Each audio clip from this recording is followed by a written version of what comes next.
Di PAUD itu hanya melipat, menggunting. Untuk motoriknya. Motoriknya, kesiapan motorik. Di SD kelas 1 pun, kelas 2 pun seperti itu. Jadi salah besar kalau kemudian di SD supaya anak-anak bisa diterima di sana melalui tes Calistung, itu sesungguhnya yang salah. Nah selama ini kan 12 tahun, nah ditambah 1 tahun tapi bukan ke atas, ke bawah. Sebelum 12 tahun ya Pak ya? Iya, 1 tahun pra SD. 1 tahun pra SD itu tujuannya adalah meningkatkan kesiapan anak untuk masuk SD. Sehingga di sana kesiapan motorik. Nah itu kalau kita perhatikan di TK itu kan kebanyakan menggunting, melipat itu untuk mempersiapkan motorik anak. Nah, di hari pertama sekolah itu kan ada orang tua yang membawa anaknya ke sekolah. Itu kelihatan mana anak yang sudah pernah ikut sekolah di TK atau di PAUD dan mana yang belum. Nah kalau yang sudah pernah ikut TK itu dengan percaya diri datang ke sekolah, ini bagaimana nanti sih cara belajar di SD, mereka pengen tahu. Tapi kalau anak yang belum pernah ikut sebelumnya, itu pasti akan memegang tangan orang tuanya sambil menangis, tidak mau lepas. Masa PAUD ini disebutkan sebagai fase fondasi. Kalau sekolahnya itu memiliki NPSN, maka anak akan memiliki NISN. Dengan memiliki NISN, maka anak akan memudahkan untuk pendidikan selanjutnya. Jadi itu nomor induk secara nasional, maka itu akan memudahkan anak untuk bisa sekolah ke pendidikan selanjutnya. Jadi ketika misalnya mengasuh di jenjang PAUD, maka mereka harusnya adalah S1 PAUD.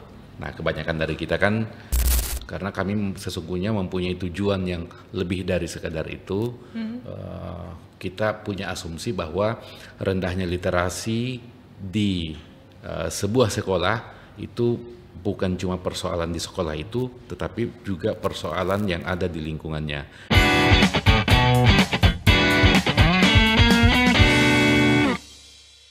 Assalamualaikum warahmatullahi wabarakatuh. Hai pendengar, Sobat RRI lebih tepatnya ya. Ketemu lagi untuk Kupi Saring Podcast RRI Banda Aceh. Kesempatan kali ini senang sekali saya Deci akan bukan memandu. Kalau memandu itu seperti memandu jalan Anda pulang. Ya ini untuk maju ke podcast. Saya akan bawakan podcast ini. Dan senang sekali sudah hadir di ruang kita yang tercinta ini untuk edisi kali ini podcast ke-9 dan terkait tentang kampanye Kompas PAUD.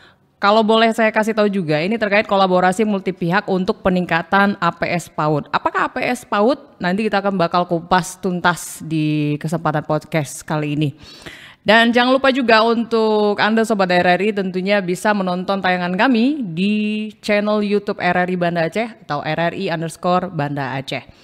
Saya sudah ditemani 2 narasumber keren untuk kesempatan kali ini. Ya, sebelumnya kita kasih spill dulu ini Bapak Ibu tentang tema kita pada kali ini, yaitu Kompas PAUD, kolaborasi multi pihak untuk peningkatan angka partisipasi sekolah PAUD.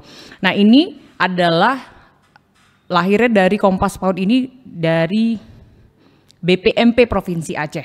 Nah kalau kita kenal dengan BPMP, tentu juga kita bakal kenal bahwa kaitannya dengan Hari Anak Nasional yang baru aja kita lalui beberapa hari, baru kemarin ya, 23 Juli guys, sorry.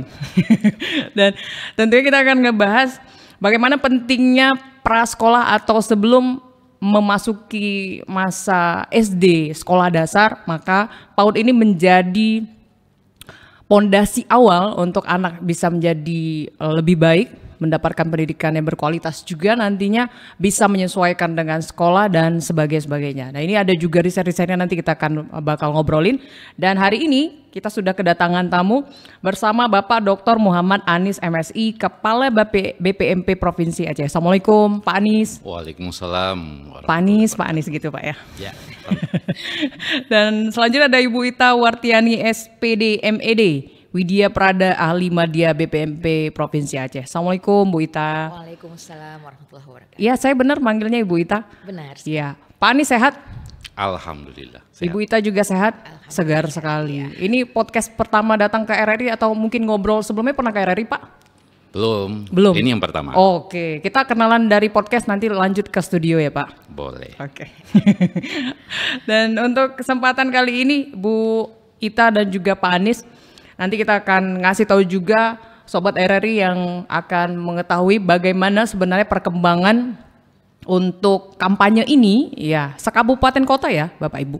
23 kabupaten kota ini diinisiatif untuk bisa memperlancar program tersebut ya, atau kolaborasi multi pihak untuk peningkatan APS PAUD ini, namanya kampanye Kompas PAUD.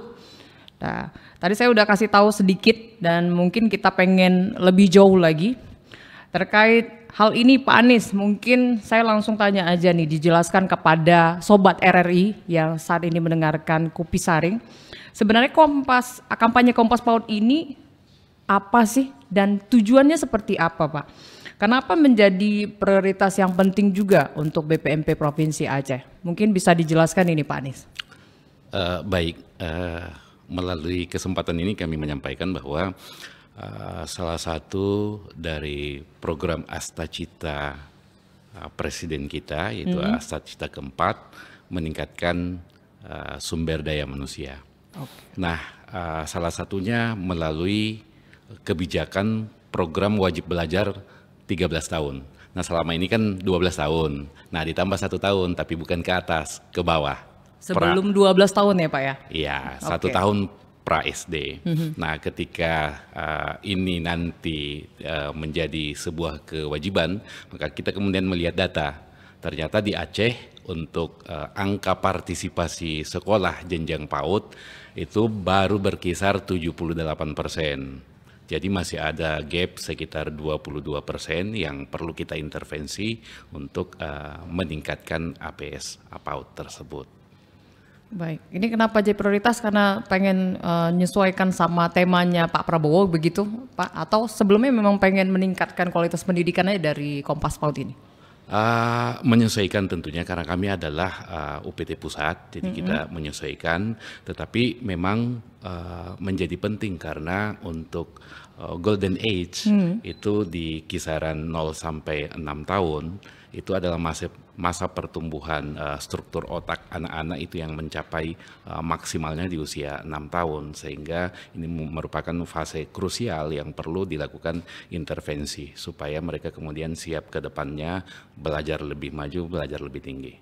Oke, tadi saya di awal ada sebutkan ini adalah kampanye inisiatif ya Pak, program inisiatif. Kita tahu bahwa untuk program ini itu kan program nasional ya Pak ya. Kenapa BPMP ngambil urgensi? Apakah ini menjadi salah satu prioritas utama BPMP untuk meningkatkan kualitas pendidikan di Indonesia khususnya di Aceh begitu Pak Anies?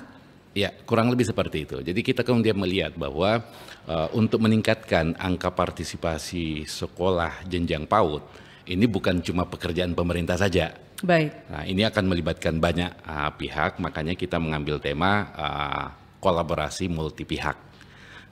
Di sana kemudian kita akan salah satu aktor utamanya adalah Bunda PAUD. Okay. Karena kita melihat bahwa yang bersinggungan dengan anak-anak PAUD itu umumnya adalah Bunda PAUD dan mereka punya struktur yang solid dari tingkat provinsi, kabupaten kota sampai ke desa-desa.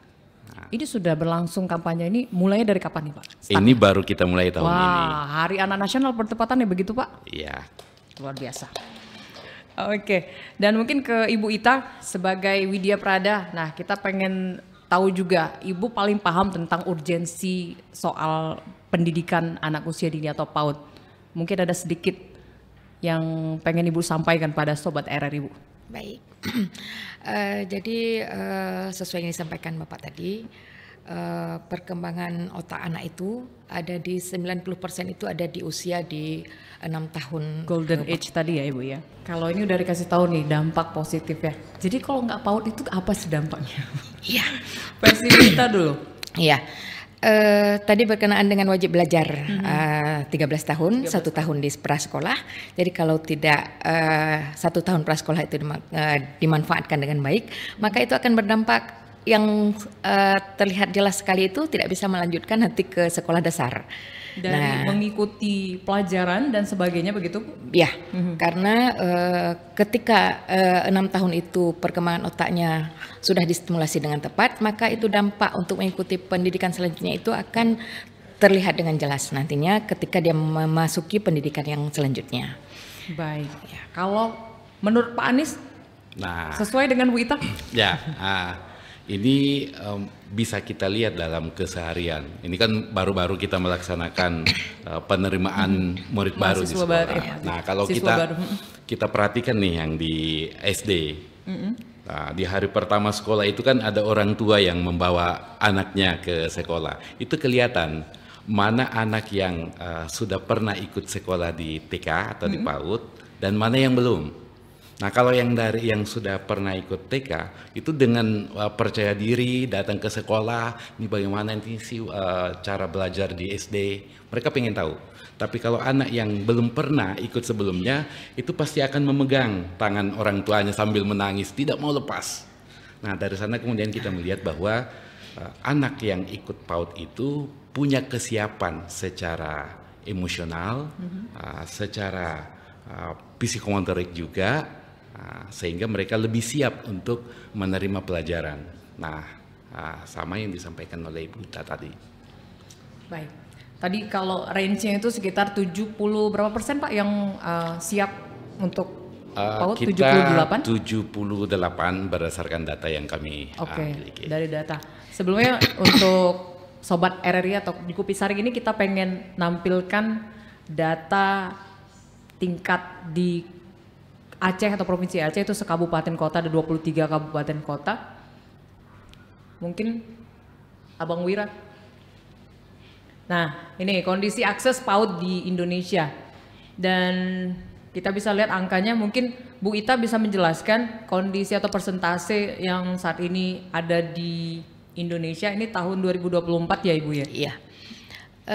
Ini untuk angka di 2024 ya, dari jumlah desa itu yang terdata ada 84.276 desa ya. Nah, yang ada PAUD-nya itu sekitar 66.473 desa dan ada 17.803 desa yang belum memiliki PAUD. Sementara di Aceh sendiri itu ada berjumlah 6.516 desa dan 2.648 desa itu belum ada PAUD-nya. Nah, dengan demikian kehadiran Kompas PAUD ini diharapkan bisa memberikan pemahaman kepada masyarakat juga tentang pentingnya PAUD. Jadi bagi desa-desa yang belum memiliki PAUD itu kita nanti berkolaborasi antar pihak sehingga anak yang belum terlayani itu bagaimana bisa terlayani untuk pendidikan anak usia dininya. Baik, ini menarik sekali ketika ada pernyataan bahwa di desa-desa itu ada yang belum ada PAUD-nya. Benar. Nah ini berarti kan nggak cuma BPMP yang mikirin gini Pak ya, untuk pembangunan PAUD, gimana supaya merambah ke desa-desa, anak-anak itu bisa ngerasain sekolah di perdesaan, nggak harus ke kota dulu. Nah kalau dari data-data ini, kalau di Aceh sendiri, apakah ini memang menjadi masalah utama itu yang ada di desa-desa Ibu? Masih ada yang belum ada PAUD-nya? Itukah yang penyebab APS ini menjadi rendah? Benar. Nah, pemahaman masyarakat, kemudian ekonomi masyarakat, kemudian akses PAUD yang belum merata tadi, itu yang membuat masih APS PAUD kita masih rendah. Baik. Nah, jadi harapannya dengan berkolaborasi antar pihak itu bisa terlayani. Sebenarnya pemerintah sudah sejak lama mengharapkan pendidikan ini bisa merata dengan adanya dulu masa itu adalah satu desa satu PAUD.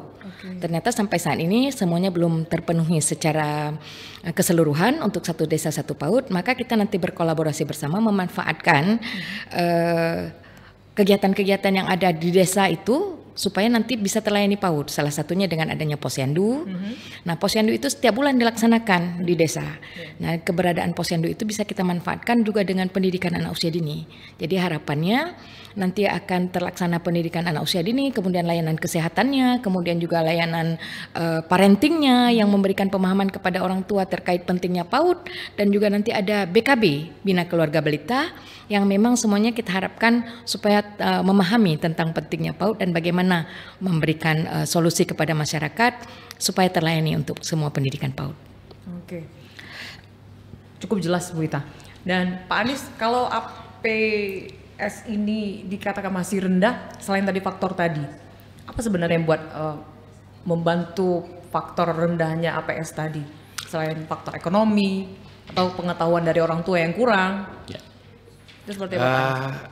Pada dasarnya kami melihat dari 3 tadi yang sudah disampaikan. Yang pertama adalah akses itu tadi.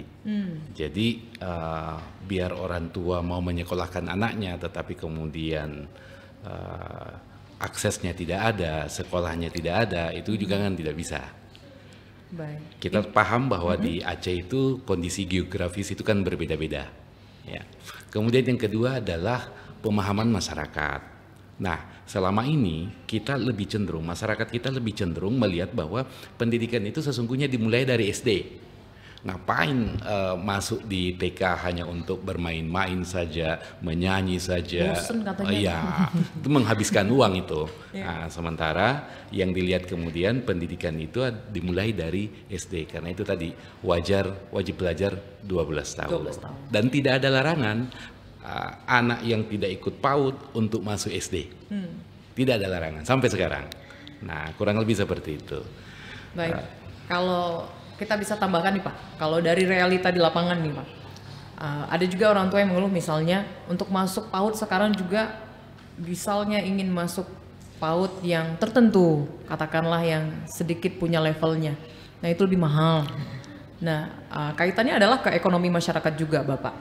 Apakah BPMP ini ada solusi terkait, ini kan tadi ada kolaborasi Pak ya, mungkin apakah ke depan ini lebih selektif nih Pak, disamaratakan misalnya, tidak ada PAUD yang kelas A punya tingkat pembayaran yang lebih tinggi misalnya Pak, ini terkait dengan ekonomi masyarakat juga, ini seperti apa Pak Anies? Nah, yang perlu kita pahami kemudian bahwa 1 tahun pra-SD itu tujuannya adalah meningkatkan kesiapan anak untuk masuk SD, sehingga di sana kesiapan motorik. Nah, itu kalau kita perhatikan di TK itu kan kebanyakan menggunting, melipat, itu untuk mempersiapkan motorik anak. Jadi kegiatan yang lain itu hanya adisional, tambahan saja. Jadi yang penting diketahui oleh masyarakat, apa sih yang akan diinginkan, apa yang akan didapatkan oleh anak saya. Nah, kurang lebih seperti itu. Yang lain, kalau misalnya ada layanan-layanan yang di luar dari itu yang mengakibatkan munculnya pembiayaan, membuat sekolahnya jadi mahal, itu bisa kemudian dieliminir. Oke, kita ngomongin strategi kolaborasi dari Kompas PAUD ini. Mungkin Pak Anies sedikit bisa berikan gambaran bagaimana selama ini kan baru mulai nih Pak, yang akan dilakukan oleh BPMP Provinsi Aceh ini Pak untuk kedepannya. Baik, terkait dengan Kompas PAUD ini adalah metode kampanye sesungguhnya untuk meningkatkan kesadaran masyarakat. Nah, tadi kami sudah menyampaikan bahwa kita menggandeng Bunda PAUD karena struktur Bunda PAUD itu dari tingkat provinsi sampai ke desa. Nah, kemudian kita masuk ke dalam kegiatannya, yaitu Posyandu. Kita melakukan kampanye itu kemudian di Posyandu. Nah, mengapa di Posyandu? Karena kita melihat selama ini kegiatan yang ada di Posyandu itu hanya melakukan penimbangan, memberi makan bergizi, kemudian ada BKB. Nah, kita mencoba untuk menginsert 2 kegiatan masuk ke dalam kegiatan Posyandu. Nah, satu diantaranya adalah kegiatan edukatif PAUD itu tadi, dan yang kedua adalah kegiatan parenting. Nah, di kegiatan parenting kita memberi penyadaran kepada orang tua pentingnya PAUD. Ya, kemudian untuk layanan edukatifnya sendiri, setelah anak mendapatkan makanan, itu kemudian mereka akan bermain-main layaknya apa yang terjadi di PAUD. Ya, kurang lebih seperti itu. Berarti ini menggandeng di bagian Posyandu ini kan otomatis ada petugas-petugasnya Pak yang sudah duluan diberikan edukasi hal ini untuk melanjutkan kolaborasi ini begitu ya Pak Anies? Makanya kita memberi title itu kolaborasi multi-pihak, karena di sana kemudian ada unsur PKK-nya, ada tokoh masyarakatnya. Nah, kemudian nanti juga kita akan menggandeng dari perpustakaan, gitu ya. Jadi perpustakaan dengan peralatan yang mereka punya, mobil perpustakaan itu akan menyiapkan bahan-bahan bacaan. Nah, kita tentu memahami bahwa anak PAUD itu kan belum bisa membaca. Nah, nanti akan dibacakan. Baik. Jadi seperti didongengkan sehingga kemudian Biar menarik literasi anak Iya, juga. benar. Nah, coba bayangkan kalau kegiatan di Posyandu itu menjadi seramai itu di setiap desa. Nah, kita berharap bahwa ini kemudian direplikasi di seluruh desa. Itu kan jadi ramai itu. Iya, benar. So, memang anak-anak memang suka yang seperti ini Bu ya. Tapi Iya. mungkin selama ini kalau kurang monoton aja gitu. Iya. Datang ke Posyandu cuma duduk dan pulang. Iya. Anak-anak langsung dibawa pulang. Lo udah pulang ini Bu. Iya. Kita punya slogan bagaimana kemudian Posyandu itu menjadi sahabat PAUD. Baik. Anak-anak kemudian kan, ayo kita ke PAUD. Kapan lagi nih ada kegiatan di Posyandu? Gitu ya. Bisa-bisa nanya sama orang tua, kapan lagi dibawa ke Posyandu Bu? Iya. Itu yang kita inginkan. Oke, baik. Dan ini kan yang kita tahu sebenarnya apa yang diharapkan dari kolaborasi nih Bu? Selain tadi mendapatkan partisipasi APS ke depan mungkin targetnya 100% begitu Pak? Ya, Kalau kalau lah, bisa Pak, ya. kenapa tidak? Mendekati ya Pak ya? Betul. Kalau bisa lebih pun Pak ya? Iya, betul. Ini seperti apa Bu Ita? Ya, dengan adanya tadi kolaborasi dengan Posyandu itu kan menyadarkan masyarakat tentang pentingnya pendidikan anak usia dini. Dengan demikian, ketika orang tua menyekolahkan anak ke jenjang PAUD itu TK, kita upayakan di TK ya usia 5-6 tahun. Kemudian itu kalau sekolahnya itu memiliki NPSN, maka anak akan memiliki NISN. Ya. Dengan memiliki NISN, maka anak akan memudahkan untuk pendidikan selanjutnya. Jadi itu nomor induk secara nasional, maka itu akan memudahkan anak untuk bisa sekolah ke pendidikan selanjutnya. Baik, ada yang teringat di kepala saya ini Bapak Ibu. Jika dikatakan bahwa prasekolah SD itu anak dikatakan kan wajib belajar 12 tahun, maka tambah 1 adalah 13 tahun. Banyak orang tua bermindset anak duluan masuk sekolah itu akan menjadi anak bosan belajar setelahnya. Bagaimana cara BPMP sendiri dengan hadirnya Kompas PAUD ini mengubah mindset orang tua yang seperti itu untuk supaya ke depan mungkin kelak anak-anak ini bakal dimasukin dulu PAUD prasekolah SD ini. Mungkin dari Pak Anies. Baik, nah ini yang dari awal kami sampaikan bahwa kampanye itu melalui parenting itu memberi pemahaman kepada orang tua. Nah, untuk jenjang PAUD dan kelas awal di SD itu sesungguhnya memang metode belajar mereka itu adalah belajar sambil bermain. Jadi makanya di PAUD itu ya belajar saja sambil bermain. Nah, di SD pun di kelas awal seperti itu. Jadi tidak ada paksaan sesungguhnya bagi anak PAUD untuk bisa membaca. Demikian Sempat halnya. ada kalistung itu dulu ya Pak? Itu dia. Itu seperti apa Pak?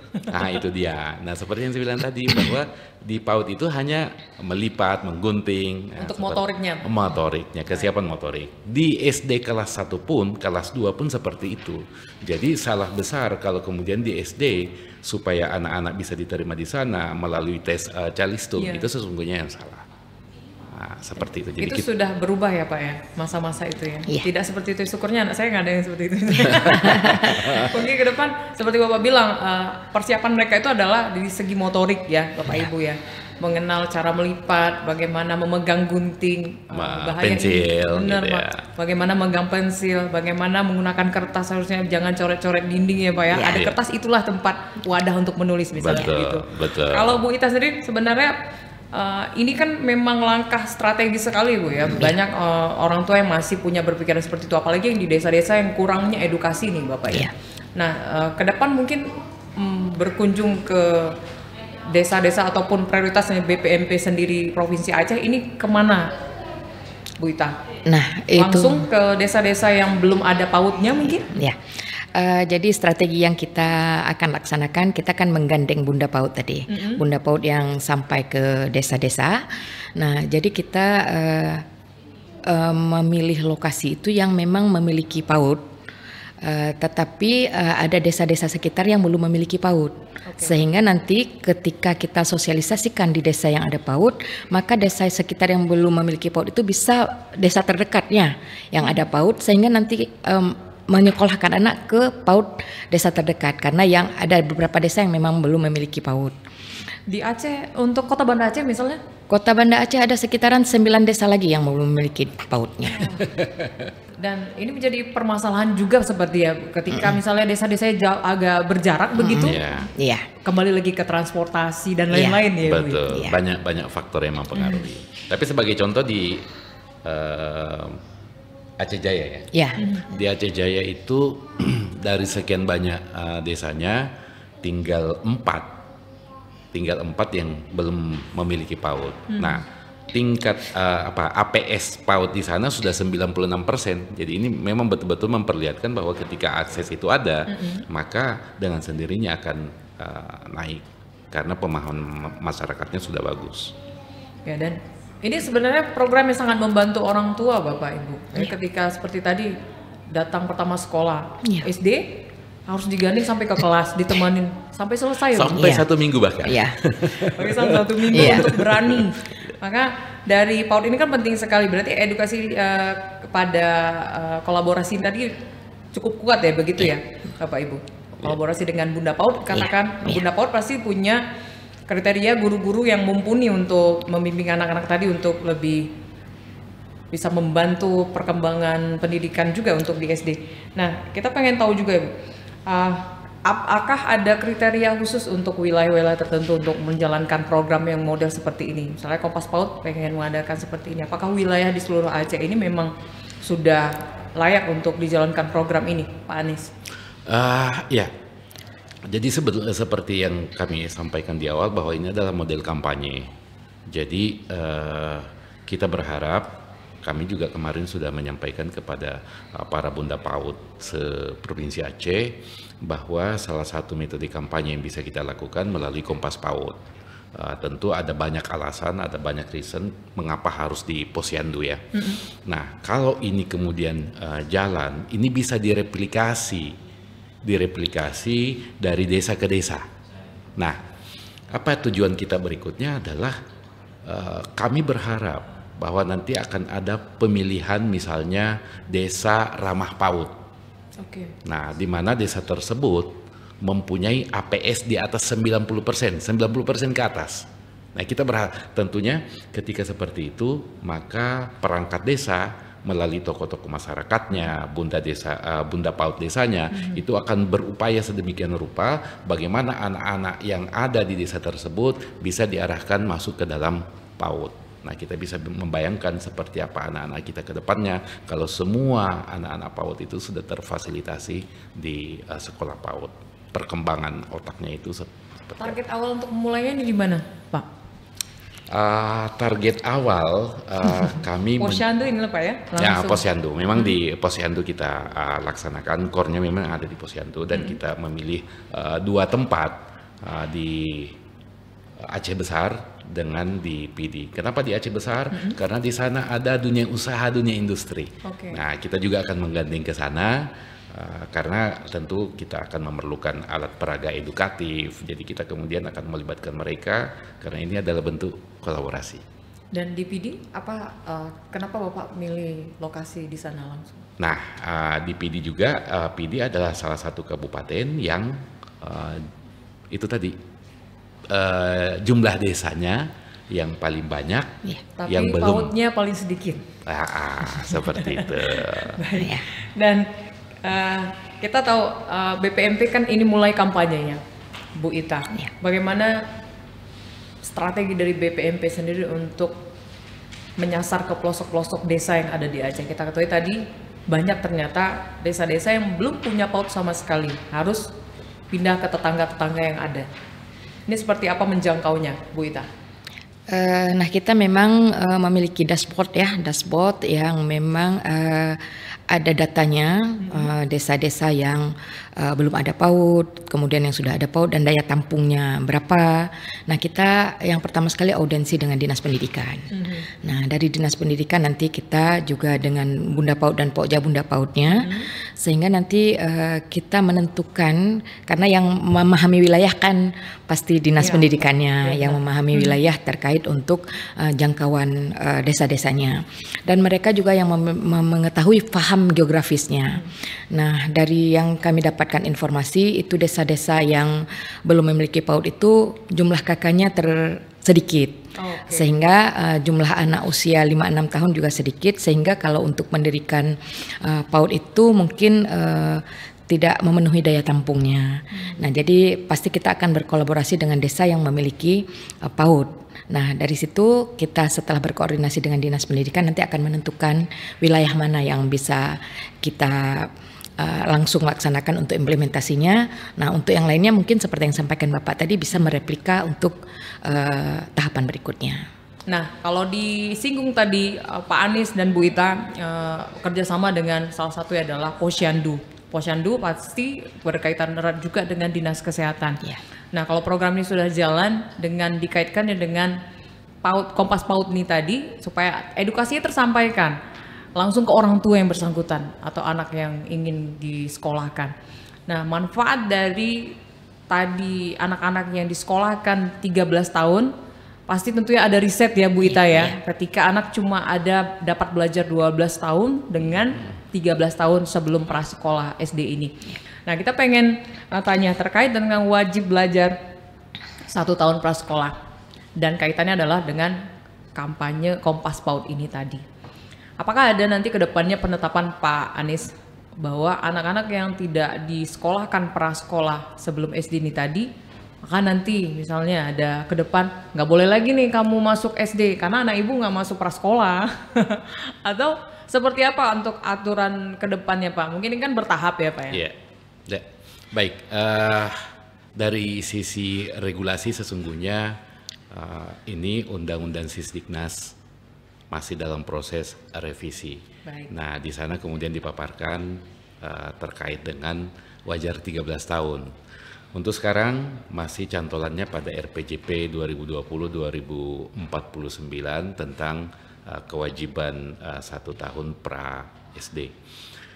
Gambaran saya tentang wajibnya itu ya kurang lebih kalau misalnya kita tidak punya ijazah SD, ya tentu tidak bisa melanjutkan ke SMP. Nah, karena ini belum ditetapkan, maka kita sudah melakukan kampanye dari sejak dini nih. Nah, kita melakukan kampanye bagaimana kemudian memberikan penyadaran kepada masyarakat tentang pentingnya PAUD. Nah, seperti itu sehingga nanti ketika misalnya sudah diberlakukan, ya orang tua sudah paham bahwa memang ini adalah salah satu fase yang harus dilalui sebelum masuk ke jenjang SD. Baik, Pak Anies. Bu Ita, mungkin bisa lebih ditekankan kalau tadi adalah pentingnya anak-anak dimasukkan PAUD untuk sebelum memasuki prasekolah.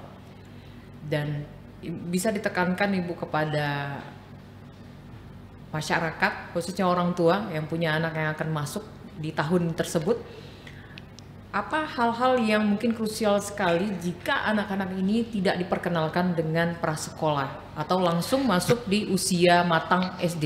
Ya. Usianya matang, tapi ternyata, nah mungkin lebih spesifik Bu Ita bisa memberitahukan ini Bu. Baik, jadi masa PAUD ini disebutkan sebagai fase fondasi. Nah, diibaratkan sebuah rumah, fondasi itu adalah kekuatan untuk menumpu bangunan. Kemudian kalau diumpamakan sebuah pohon itu akar yang kokoh. Kemudian kalau kalau kepada manusia itu adalah otak yang perkembangan otak yang kuat ya. Jadi tadi sudah disampaikan di awal bahwa di usia 6 tahun itu 90% perkembangan otak. Ketika itu kita tidak memanfaatkan dengan baik, masa itu tidak akan berulang. Maka itulah yang harus kita sampaikan ke orang tua, pemahamannya bagaimana memanfaatkan 90% itu berkembang dengan baik, dan itu adanya di pendidikan PAUD, sehingga dengan demikian akan menyiapkan SDM yang berkualitas ke depannya. Dan itu juga kita Indonesia memiliki masa demografi yang dimulai dari 2012 sampai dengan 2045. Jadi masa itu anak usia dini sekarang lah yang nanti akan menjadi SDM yang berkualitas ke depan. Nah, jadi ketika kita tidak memanfaatkan masa itu, maka akan berdampak kepada SDM kita yang tidak berkualitas nantinya. Nah, inilah yang harapannya bisa dipahami oleh orang tua kita, orang tua yang memiliki anak usia dini. Sehingga dengan demikian akan wajib belajar ini bisa dilaksanakan nantinya, karena kalau kita tidak memanfaatkan dari sekarang, kapan lagi begitu? Ini kan sekali saja ya, usia 06 tahun itu hanya sekali saja, tidak bisa diulang lagi. Maka kita berharap orang tua memahami, masyarakat memahami tentang pentingnya PAUD, sehingga nanti akan mengantarkan anaknya ke satuan PAUD, demikian. Khususnya di usia 5-6 tahun. Nggak mungkin Bu ya, kalau udah 8 tahun disuruh balik lagi. Iya. Anak saya kemarin belum sempat prasekolah Bapak Ibu, boleh nggak balik lagi? Sama dengan kita. Jadi bagi orang-orang yang tidak pernah ikut SD bisa ikut paket C. Paket A, A. paket B dan paket C. SMP paket B. SMA. Tapi kalau TK nggak ada paketnya. Dan nggak mungkin dipaketin. Nggak mungkin. Paling hanya bisa mengantar cucunya datang ke sekolah. Ya. Nah, tapi tidak bisa ikut Lagi di masa itu. Iya. Ya. Jadi itu yang perlu disampaikan secara detail kepada orang tua. Apalagi yang saya rasa kalau saya tanya, apa Pak tantangan kalau tadi banyak di pelosok desa yang ternyata di Banda Aceh sendiri 9 yang belum ada PAUD-nya. Itu salah satu tantangannya. Hambatan lain mungkin Pak Anies, selain faktor dari fasilitas dari ataupun ketersediaan PAUD sendiri, yang lain apa Pak yang paling mungkin menjadi sorotan penting untuk dibenahi? Ya, yang penting juga sesungguhnya adalah kualitas guru. Kualitas guru. Kualitas guru. Masih banyak dari teman-teman guru yang mengabdi di jenjang PAUD itu kebanyakan masih lulusan SMA. Oh, seharusnya basicnya itu Kalau strata menjadi 1. guru harus S1 sesuai dengan undang-undang guru dan Pendidikan, dosen. Betul, harus S1 dan itu linear. Jadi ketika misalnya mengasuh di jenjang PAUD, maka mereka harusnya adalah S1 PAUD. Nah, kebanyakan dari kita kan masih Tapi belum ya Pak ya, sampai ini persoalan ini memang kaitannya nanti ini ke multi pihak. Ya, betul. Nah, ketika ini menjadi wajib, itu akan banyak rentetannya. Kita akan bicara dengan pemerintah kabupaten kota, bagaimana menyiapkan anggarannya, kemudian bagaimana menyiapkan guru-gurunya agar sesuai dengan regulasi, demikian halnya dengan kepala sekolahnya, sebarannya seperti apa, perjalanan kita masih panjang. Ya, berarti ini juga peran penting multi pihak ini ya Pak Iya. ya. Makanya terjadinya Kompas ini tadi. Iya. Ada dukungan dari multi pihak. Bunda PAUD, terus ada Dinas Kesehatan, Dinas Pendidikan, Tokoh masyarakat jangan lupa. nah tokoh masyarakat. Ini Iya. berarti tokoh masyarakat yang ada di desa-desa tersebut. Benar. Ya, yang ada. Bahkan nanti akan terlibat juga pemuda kampung. Ya, pemuda kampung. Dan untuk kedepannya ini apakah ini sudah dipersiapkan Pak untuk masuk ke perangkat desa tadi seperti pemuda kampung? Ya, kita akan melakukan sosialisasi terkait dengan hal tersebut dan langkah awal memang seperti kami akan turun langsung di Posyandu melihat seperti apa perdananya ya. Dan kita berharap ini akan berkelanjutan terus dan direplikasi di tempat lain dan ini menjadi bagian dari Bunda PAUD nantinya. Ada target apakah ini Kompas ini kampanye ada target sampai bulan dan tahun sekian untuk bisa menjangkau seluruhan di Provinsi Aceh, Bu Ita?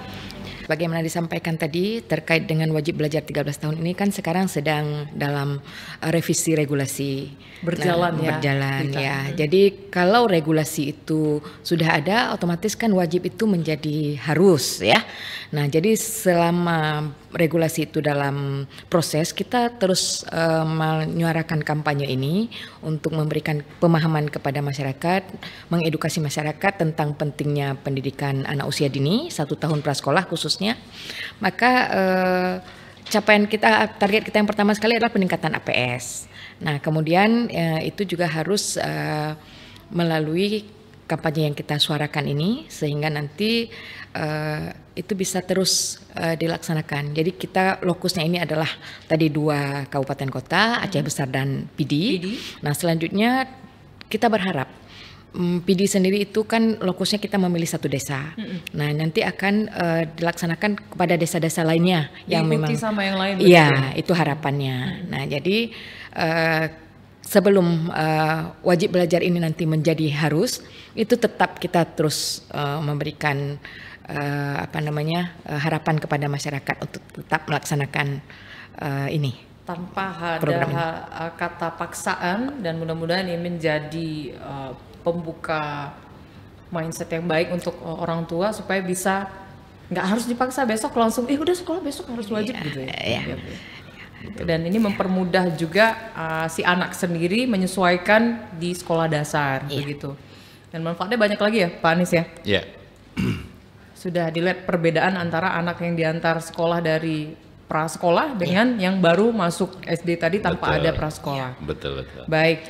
Dan sebelum kita tutup di Kupisaring kesempatan kali ini di podcast kita, tentunya ada pesan dan harapan dari Pak Anies sendiri kepada orang tua dan mungkin multi pihak yang akan menjadi teman atau partnernya BPNP Provinsi Aceh dalam mendukung inisiatif program Kompas PAUD ini. Pak Anies silakan. Baik, seperti yang kami sampaikan dari awal bahwa terkait dengan peningkatan akses APS, peningkatan APS jenjang PAUD itu bukan kerja sendiri-sendiri, tapi memerlukan kerja bersama dari berbagai pihak tentunya. Nah, kami juga punya kampanye sosial marketing terkait dengan gerakan ini, yaitu PAUD dulu baru SD. Nah, PAUD dulu baru SD. Nah, ini Jangan coba kebalik kami kampanyekan juga agar mengubah mindset masyarakat terkait dengan pentingnya sekolah di jenjang PAUD. Kita berharap bahwa dari dunia usaha, dunia industri bisa mengambil peran di dalam peningkatan APS ini. Kami melihat bahwa dunia usaha, dunia industri selama ini sudah banyak berperan dalam jenjang atas, apakah itu di SMA atau di SMK, tetapi belum kelihatan untuk di jenjang PAUD. Jadi kita berharap seperti itu, dan kita juga berharap ada regulasi yang dikeluarkan oleh pemerintah daerah terkait dukungan untuk wajib belajar 1 tahun pra SD di masing-masing wilayah. Nah, ketika ini sudah keluar dengan sendirinya, ya kita berharap semua bisa meningkat APS-nya. Amin. Dari Bu Ita, dan pasti Ibu Ita sebagai orang tua juga, sebagai guru juga pastinya, untuk harapannya kepada orang tua dan masyarakat untuk bisa meningkatkan APS di masa akan datang ya, tanpa harus diwajibkan atau diterapkan terapan militer ya, nggak boleh masuk SD anaknya, belum kan? Maksudnya sebelum seperti itu, apa yang ingin Ibu sampaikan kepada khususnya orang tua yang ada dimanapun berada, khususnya di Aceh? Ya, harapan kita kepada orang tua itu adalah bagaimana bisa memahami tentang pentingnya PAUD. Nah, itu kita terus upayakan kolaborasi bersama, khususnya dengan Bunda PAUD, karena Bunda PAUD yang bersentuhan langsung dengan masyarakat. Jadi Bunda PAUD yang bisa menggandeng masyarakat secara luas ya. Kalau kita mungkin terbatas, tapi kita menggandeng Bunda PAUD tingkat desa khususnya, supaya bisa menyuarakan ini kepada masyarakat, sehingga masyarakat memahami dengan baik pentingnya pendidikan anak usia dini, dan itu nanti yang akan berdampak juga kepada APS PAUD secara khusus ya. Nah, itu saja mungkin yang kita bisa sampaikan. Dan pastinya punya harapan juga nih Pak untuk partner multitasking ya tadi ya, multi pihak untuk bisa mendukung program ini, terutama seperti Bapak bilang tadi, untuk mengencarkan APS, Dinkes terlibat, dan tadi kolaborasi dengan Bunda PAUD, dan bagaimana ke depan untuk guru-guru PAUD sendiri ditingkatkan juga ya Pak ya kesiapannya. Kalau memang strata 1 khusus untuk penjaga PAUD, saya rasa itu harus didahulukan juga Pak, supaya anak-anaknya juga berpotensi keluar PAUD siap matang di SD. Ingin sampaikan sesuatu terkait multi pihak Bapak? Mungkin silahkan sebagai penutup juga Pak. Ya, kami berharap bahwa BPMP ini sebagai inisiator Kompas PAUD di Posyandu itu, kita berharap bahwa ini kemudian bisa direplikasi di desa-desa yang ada, sehingga gerakan ini kemudian menjadi semarak, menjadi lebih masif. Karena kami sesungguhnya mempunyai tujuan yang lebih dari sekadar itu. Kita punya asumsi bahwa rendahnya literasi di sebuah sekolah itu bukan cuma persoalan di sekolah itu, tetapi juga persoalan yang ada di lingkungannya. Misalnya orang tuanya tidak buta huruf, maka jangan berharap bahwa anaknya akan bisa belajar lebih bagus karena kurang dukungan. Nah, dengan kegiatan Kompas PAUD ini bisa saja kemudian orang tua belajar membaca di sana. Nah, olehnya itu sekali lagi kami berharap Kompas PAUD ini bisa dikampanyekan secara masif ke seluruh desa-desa. Baik. Dan perannya adalah dari Sobat RRI yang ada dimanapun berada, khususnya di Aceh, dan membantu program ini sebagai kaki tangannya juga. Ya, BPMP tidak mungkin bekerja sendiri juga, guys. Ya pastinya butuh kita juga untuk meneruskan kampanye ini ke keluarga dulu, ya, ke tetangga. Mungkin ada yang belum disekolahkan anak-anaknya, silahkan diberikan edukasi senyamannya, ya, tidak dengan bahasa oligarkinya, bahasa dulu nyaman. baru SD. Iya, benar sekali. PAUD dulu baru SD, jangan dibalik, guys. Oke, saya ucapkan terima kasih untuk Ibu Ita, Pak Anis sudah hadir di podcast Kupi Saring kita di RRI, dan lain waktu kita mudah-mudahan bisa mendengarkan kabar baik ya terkait APS ini, Pak. Tiba-tiba aja udah 100% ya, Pak ya. Amin. Baik. Dan kita ucapkan terima kasih juga untuk hari ini. Langsung saja mungkin ke Dr. Muhammad Anis MSI, Kepala BPMP Provinsi Aceh. Ada Ibu Ita Wartiani SPD MED, Widya Prada Ahli Madya BPMP Provinsi Aceh. Sukses terus Bapak untuk BPMP, untuk program dari Kompas PAUD. Mudah-mudahan ini tercapai dan bisa sampai ke pelosok-pelosok desa yang sudah diharapkan sebelumnya, Pak ya, dan bisa tercapai semua yang diinginkan ke depannya. Anak-anak kita menjadi anak-anak hebat, terutama untuk dimulai dari Hari Anak Nasional tentunya. Oke, saya ucapkan terima kasih. Sampai ketemu di Kupi Saring edisi berikutnya. Saya Deci pamit. Assalamualaikum.